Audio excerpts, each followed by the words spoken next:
multiple companies, proving that Muslims can play at the highest levels of tech. Haroon Mokhtarzada is the founder of Rocket Lane, formerly TrueBill, the largest consumer finance app in the world. He's also helped stand up some of the most well-known Muslim media companies in space. What you're about to hear is a masterclass in marketing and going from 0 to 1. Assalamu alaikum. So, Maghrib's gonna come in. So, are we gonna do this and then Maghrib, or are we gonna do Maghrib and then this? We're gonna do me first? Okay. All right, then I'll try to go a little faster. And you're gonna have to excuse me. By this is a beautiful crowd, mashallah. I gotta say, this is get to the desolate people, aren't they? Subhanallah. Okay. So, I'm under the weather. So whatever I say, just pretend I'm 20% more dialed up than I am. I have to start with an interesting joke because it's perfect for this situation. When I was a kid, my dad is Afghan, used to tell me these Mullah Nasruddin jokes. And so he had this joke where he said, Mullah Nasruddin comes in front of a big audience of people to talk. And he says, "Oh, people," and they say, "Yes, Mullah Nasruddin." He says, "Do you know what I'm going to talk about today?" And they say, "No, O wise one, what are you going to talk about today?" And he says, "How ignorant of a people you are. I'm not going to speak to such an ignorant crowd." And he leaves. So then they invite him back and say, please come and talk. He says, okay, so he comes back. He comes back the next week, Friday, same thing. "Oh, people, do you know what I'm going to talk about today?" And they said, "Yes, Mullah Nasruddin, we know. We know everything you're going to talk about." And he said, "Then in that case, I don't need to talk to you anymore." And he left. Then they said, please come back. So he comes back one week. It's the last time I'm going to come back. They said, okay. Comes back the next Friday. "Oh, people, do you know now what I'm going to talk about?" And this time they were smart. And they said, "Well, Nasruddin, some of us know and some of us don't know." And he said, okay. Then the ones that know can tell the ones that don't know, and then you don't need me. And he left. Now, the reason I tell that is some of you went to Muslim Tech Week. Yes? You didn't know about Muslim Tech Fest? Last year. So this is a very similar talk to that one. So half of this audience may have seen some of this talk, and you're more than welcome to leave if you don't want to see it again. But the joke was so apt, it's like 40 years I've been waiting to retell this joke. So that is Okay. Let's see, I think I got slides here. All right. So let's get into it. TrueBill, now it's called Rocket Money, and I'm going to tell you the story of how we basically went from nothing to a unicorn, which is considered a billion-dollar company, in 4 years. What I try to do with this is just make it really accessible, and just there's no secrets. I'm just going to give you all of my secrets. Sound good? All right, let's get into it. So I tweeted this, and this is a shameless plug to follow me on Twitter. It's just @Haroon, so you can remember it easily. But I tweeted this and basically said, if you think of doing a startup, there's basically 4 questions you need to do, and that's it. Is it feasible? Will someone pay for it? Is the cost to acquire one of those people less than how much they will pay? And then how many of those people are they? And that can be translated into these 4 business terms that when you get into the tech world, you get asked about. So the MVP is like your minimum viable product. How much will someone pay? That's the LTV. How much does it cost to get someone? That's called your cost to acquire customer, or CAC. And then how many of them are there? That's the total addressable market, or TAM. So those are the fancy terms. That's what it really means. We're just going to walk through what we did on these 4 steps. Is it feasible? This is where we started. And this is, so me and my brothers, we had built another company and sold it before. This is my brother's basement. And so we're sitting down here, and we called this the Floundry. And the idea was we were going to flounder on ideas until we came up with something that we liked. And so we came up with a bunch of really bad ideas. And then I had this idea that it's really annoying to track subscriptions, and it's really, I wish there was something that would automatically let you just see what subscriptions you had. But I don't know how to link to the banks and get all that data and stuff like that. So I brought that up, and I was like, hey guys, I had this idea. And my younger brother was like, oh, that's so funny. There's this new API that does all of the bank linking automatically. And I was like, no way. So that day, we basically linked our accounts up, downloaded our data. We went to Excel, and we built an algorithm Excel that would find recurring subscriptions. And we found that we were all paying for stuff that we didn't want to be paying for. So in my case, I was paying for a security system on a home I had moved out of for a whole year, $40 a month, so about $500. So based on that, we're like, okay, that sounds like an interesting thing. And we started, it was called Bill Ninja. That was our first logo. And it was a duck-billed platypus. Ninja. Okay, I thought it would be cheeky. But then we're like, that's not gonna work, so we called it TrueBill instead. We launched on this thing called Product Hunt, and it got a lot of uploads. And so that's how we knew that some people liked it. And so we decided to apply to Y Combinator. At this point, we had no idea if this was gonna be big. There's no business plan, there was no revenue model, there was nothing. And we just said, okay, we're gonna apply to Y Combinator. If we get in, then we'll go and we'll make a business out of it. If not, we don't know what we'll do. We got in, and so this is kind of a Y Combinator, and we got our first office. So this is in San Francisco, off Market Street, 3rd and Market, and it's just a small office like that. So that's how it all starts. All right, so then that was like the MVP, right? So then it's like, will someone pay for it? 2 years after Y Combinator, we are running out of money. We cannot find a way to make money for the life of us, okay? We're making like maybe $10,000 or $20,000 a month. We're burning $100,000 to $200,000 a month. So my brother is going and just keeping us alive, check by check, finding more investors to give us $50K here, $100K here, keep the company alive. Finally, we're basically out of money, and we're like, we have time for one more bet, one more thing, otherwise the company's gonna die. And the way we were trying to make money was through affiliate links in the app. Like you come in the app and it's like, okay, here you can apply for this credit card, or you can do these other things to make money. It didn't work. So we said, okay, what if we do, there was one idea that I was preventing the entire time, and that was, what if we charge a subscription? Because the irony of charging a subscription for a subscription cancellation service is ridiculous. Okay, it's ridiculous. So the only reason I was willing to do it was because we were on death's doorstep, and I was like, okay, well, we're gonna die, so let's just try it. And we put a button and we said, buy premium, and ended up working. A lot of people have started buying that, way more than we thought, and our revenue started growing. So you can see basically what happened with that chart, and the blue line is the subscription revenue that starts growing. So then we suddenly had a business, and we started hiring a little more people, and we went to pitch our A round. All right, now, A round, repeat founder, same team, sold the last company for over $100 million. Our first company was sold for $120 million. So this is one of those situations where you get to waltz into all of these things, everyone takes your meeting, and everybody gives you a term sheet. So we went and pitched 50 different investors, one term sheet, and that was obviously the last one. 49 rejections. It's a lot of rejection. It's hard, actually, to take that level of rejection. And it's one of the things that you've got to be prepared for in this world. And that's like me one of them said, look, we love you, we love the team. I'm like, okay, great. They're like, we hate the idea. And he said, if you give me any other business, just anything else, put on a piece of paper, give it to me, I'll invest in it. Just please not this one. That made me want to do it like twice or 3 times as much, actually. But we didn't know if it would be successful either. So we raised a very piddly Series A. It's embarrassing, right? People in this room would be embarrassed to put this up, but I'm going to put this up. $5 million Series A at a pretty low valuation. But that was enough for us to start marketing the app and start hiring some more people. I also decided, since this was like not my first company, I said, I don't want to do this unless there's a mission behind it. And so we said the mission is going to be to meaningfully improve the financial lives of millions of people.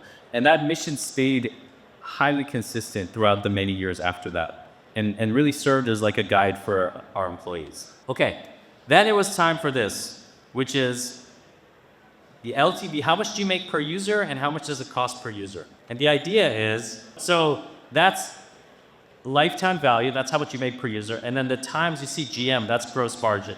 So you've got to take out the cost of doing that to know how much profit do you make per user, and then how much does it cost to market to them, to get them to join, right? So, that slide's a little off, but LTV over CAC, and it's on a gross margin basis. That's what the G stands for.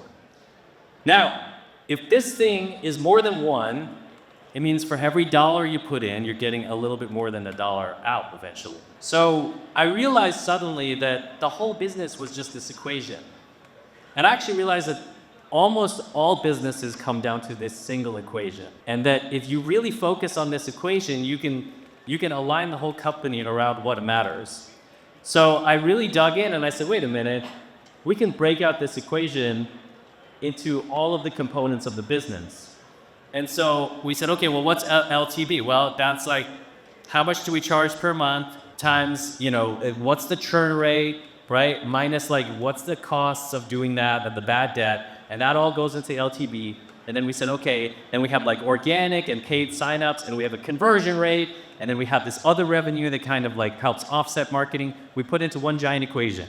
And this is LTV CAC. Now we said, okay, that's what we're optimizing. And people who are working in the company, I could be like, hey, you're right there in this equation. That's what you're working on. So if you're trying to reduce churn, let's say, then you could see where you are in the equation. You're up at the top there where it says churn rate, right? And so you're trying to reduce that, and that's why, because it's all coming back to this equation. So we could really focus the organization on stuff that matter. And then we ran sensitivity analysis and said, okay, for 1% improvement in each of those things, how does it impact the equation? And we found that the first 4 of these impacted it a lot, and the rest didn't impact it that much. So suddenly we knew where to focus. You have constraints when you're growing a startup, right? It's either engineering constraint or whatever. It's human time is your constraint. And so a lot of what it is spending time on the stuff that matters. And most of where founders go wrong is they spend time on the stuff that's not going to actually move the needle and doesn't matter. So this is how we discovered what mattered. And then there's another thing called payback period, which is, okay, you put in $1, but this is monthly subscriptions coming back, so how long does it take to get the money back? And so we would target, like, we want to get the money back within a year, like 100% back in a year. After that, it's gonna be like extra profit that comes back. And then, I'm not gonna spend too much time on this, but we tracked it maniacally to understand how it was going. And what we realized is the following. Is that if we could increase our LTV, which is the thing on the left, that meant we could spend more on CAC. We could spend more to acquire a customer. And the more we could spend to acquire a customer, the more we could spend on marketing. So if we spent $20 per customer, we could spend $1 million on marketing a year. But if we could spend $30 on a customer, suddenly we could spend $3 million. And the reason is because it's all a big auction. And so if you're higher up on the auction, you could take more of the ad inventory. And so we sort of optimized, and in this case, like you might pick something like that to kind of optimize. Eventually it gets inefficient. But this is where we landed. We always thought, and everyone thinks this, the goal in marketing is to spend as little as possible on marketing.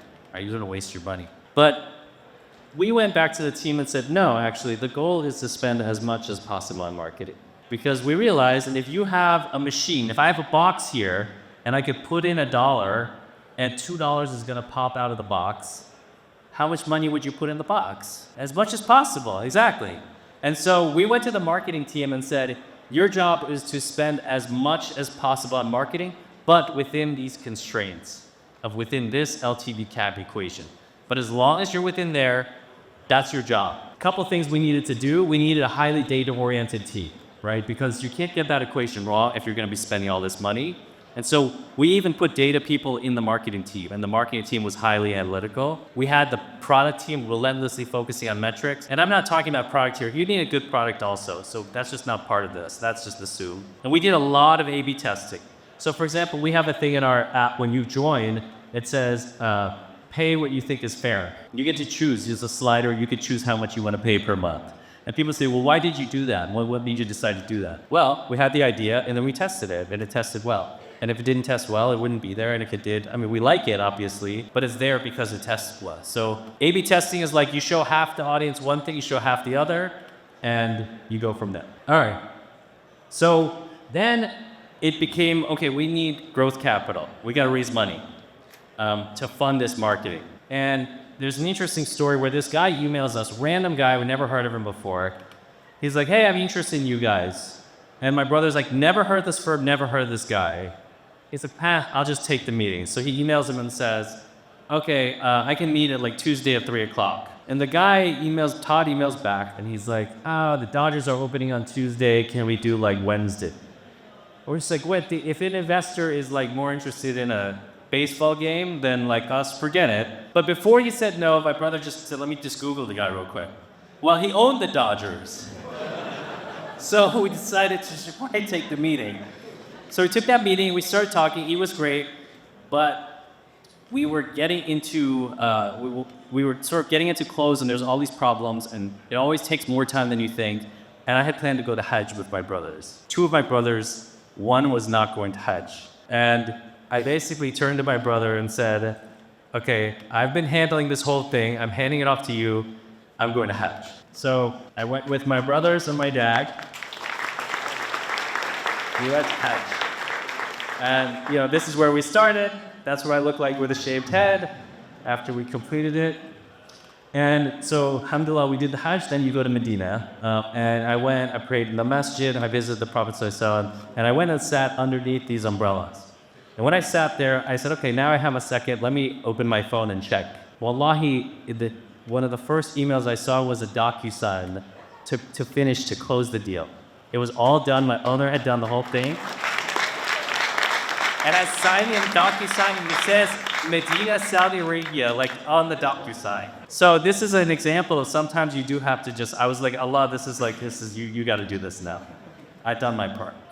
So we raised that $15 million round, and then it became a question of Tim. So how big can this thing get? We ended up moving back to DC. This is us building desks. I used to go and sit, this is my lead designer, and we would ourselves just go and build the desks during lunch. We got really good at building the desks. We had like an opening party, and the company was about this big at that time. All right, then this guy comes around. All right. Fortunately, we had already done, there's a lot of remote employees already. We had hired from all over the place because engineers are so hard. And so we went remote. There was a lesson in this. I don't know if you guys remember, there was something called the PPP. Okay, it was a loan that you wouldn't have to repay. You could ask the government for, and they give you $1, $2, $3 billion. And my board, every board called their founders and was like, guys, you should probably apply for this thing. I looked into it. Legally, it said something like, if you're impacted by COVID, you can apply for this thing. That's like, who's not impacted by COVID? But our business wasn't really like hit hard with it. But we are impacted. I had to think about it, and then I called a board meeting. And I said to the board, I'm not going to apply for this thing. And they're like, okay, why aren't you applying for this thing? I said, look, at the end of the day, it's a fixed amount of money.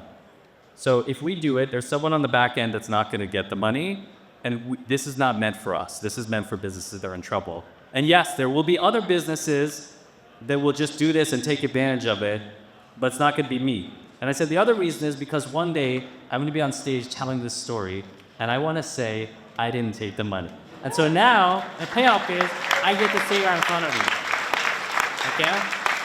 Now it turns out that sometimes doing the right thing is good, because it was a major crackdown later on PPP fraud. And we didn't, when that happened, especially now that we're part of a bigger company, we're part of Rocket, they would have come looking for us for sure. Okay, so then we raised some more money instead. This was from Bessemer, and we hit 1 million members, premium members. This was at the 1 million member party. And there was a lesson here also of like size not a moat. We were not the first personal financial app. And everyone's like, Mint, I don't know if you remember Mint, it's like big deal.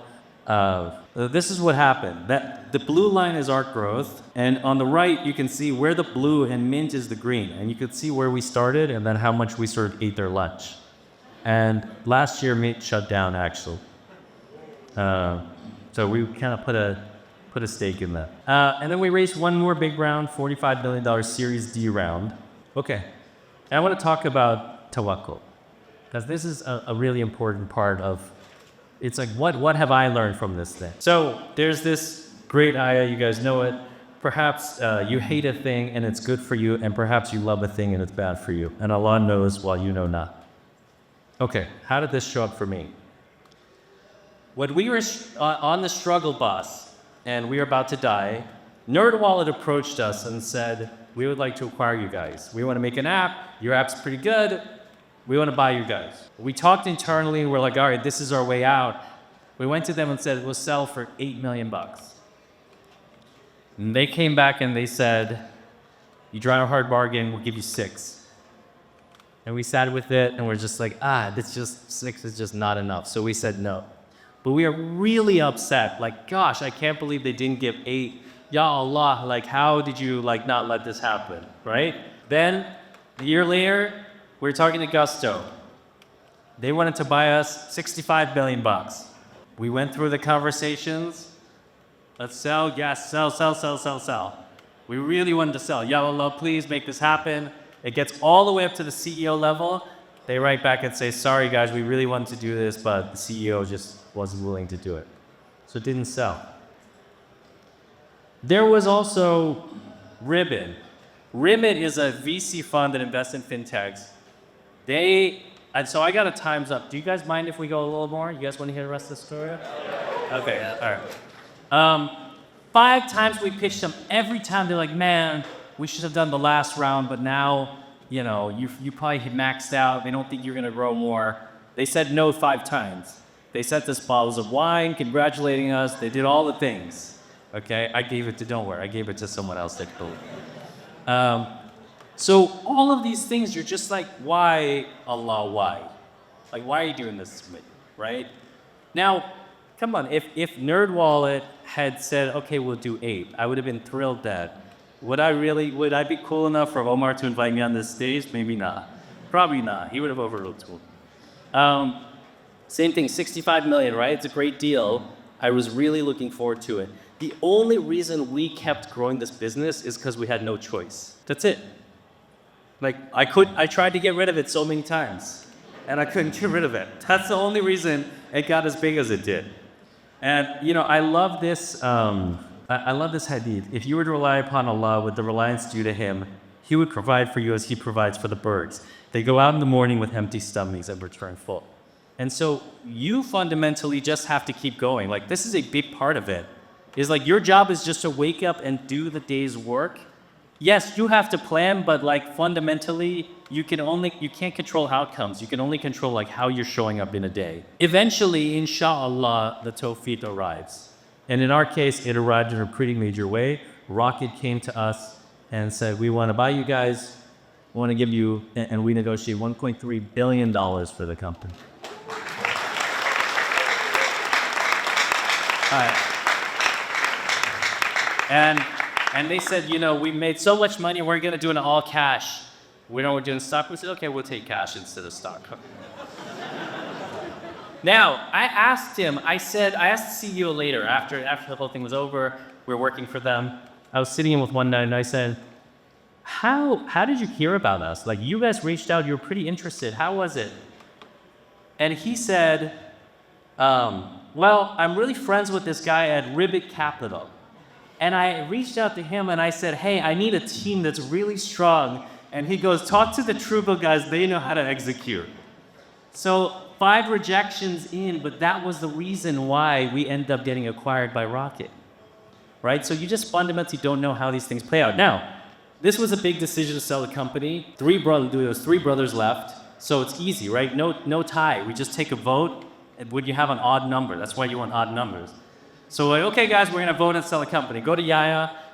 Should we sell or not? He's like, no, let's keep going. Like, okay, cool. Idris, what do you say? He goes, I give my vote to Haroon. So this came down to me, and people asked, well, why did you decide to sell the company? I think it was 2 things. One is I looked at the market. Interest rates were 0, which meant the multiples were not gonna go higher. I didn't know if they were gonna go lower, they weren't gonna go higher. So the timing was good in that way. But second of all, I asked myself, if I'm gonna take this public, it really should be my life's work. And I sat with myself and my heart and said, is this my life's work? And the answer came back, no. So we decided to sell. Turned out to be a good idea. After we sold, our competitors dropped between 95% and 70%. Completely, the market completely crashed. And remember, it was an all cash deal, not the stock deal. So the cash was just fine, alhamdulillah. And since then,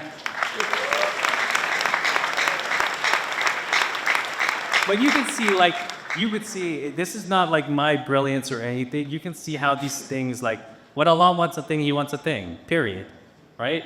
Okay, since then, things went really well. We hit number 1 in the finance category, during January, which is our biggest time. The other thing is, there's definitely something about the team, and this is really important.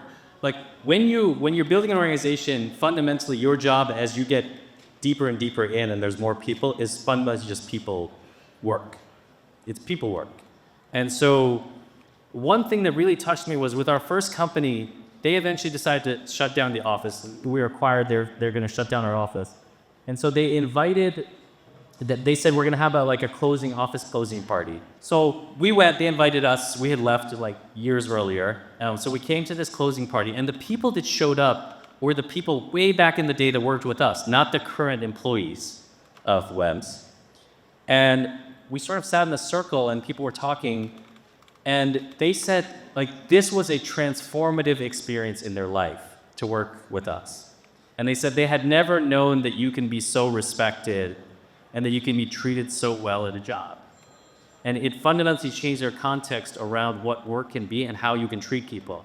And so this is like everything we do is a form of dawah in that way. I didn't go and say the reason I'm treating you well is because we're Muslim or something like that. But it was important to me that there's a whole other story there. The board tried to fire me at that company and stuff like that. And I said, what's the problem? What's the problem? Why? And he said, I think you're really great, you're really smart, but your problem is you don't have enough asshole in you. What a thing to say, right? What a thing to say. And so part of what I decided with TrueBill is I'm going to build this company and I'm going to do it without being an asshole. And I'm going to prove that you don't necessarily, it's good to work hard and it's good to have people work hard and drive, but you can be successful without doing that. You can maintain your principles without being that. And then, you did it. Okay, I'm going to talk about one more thing. This dust here. When we had started our first company as a website creation platform, we had it all on one server. And the whole website, and we had about 100,000 websites being hosted, all on one machine. But it had extra drives and stuff like that. One day the thing crashes. The whole thing crashes. And we turn it off, we turn it on, we try to do whatever, and the thing's not coming up. The whole website, the whole business is on that thing. It's not working. We then go call Dell, wait in hours in line, and finally the only thing the guy says is look, I don't know what to do here. The only thing I can think is open it up, take out the where the cable is connected to the hard drive, and just blow into it.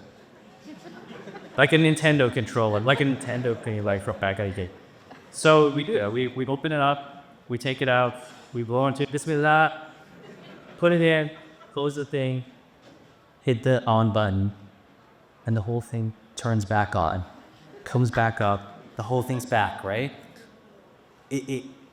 Now, I really believe that if that thing didn't turn back on, that would have been the end of my entrepreneurial career. I would have been so demotivated. That company would have died. We would have never launched off from that to what we did with TrueBill. And so to think that a speck of dust can be the difference between success and failure. One speck of dust, right? Like my entire future and me being here hung in the balance on a speck of dust. So when Allah says, an atom's weight of good, you will see it, then an atom's weight of harm, you will see it. That's why, because you don't understand all of the butterfly effect and ramifications of what can happen. There's people that come up to me and say, you told me this thing years ago and I ended up doing all of these things. I don't even remember the person. I have bad memory. So this is why it's important to be present, to show up every day, to do what you can do, because you never know the outcome. May Allah grant all of you guys tawfiq, inshallah. Thank you for listening.